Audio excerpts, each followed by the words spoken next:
Welcome to Sweet Life Beat Life. We hope this video helps. You start by opening settings and moving straight to the controls that manage buttons.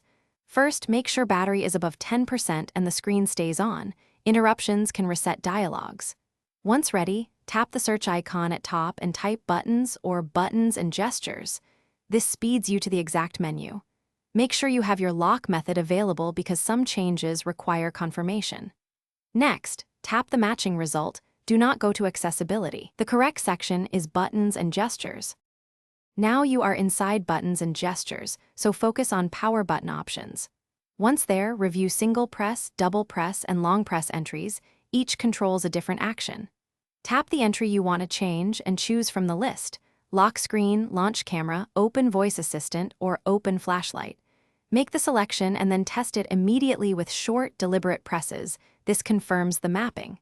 If you change double press, wait 1 second between presses to ensure the phone registers it correctly. Finish by saving or exiting. Many Realme menus apply instantly, but you should test every press type, single, double, long, so you know they behave as chosen.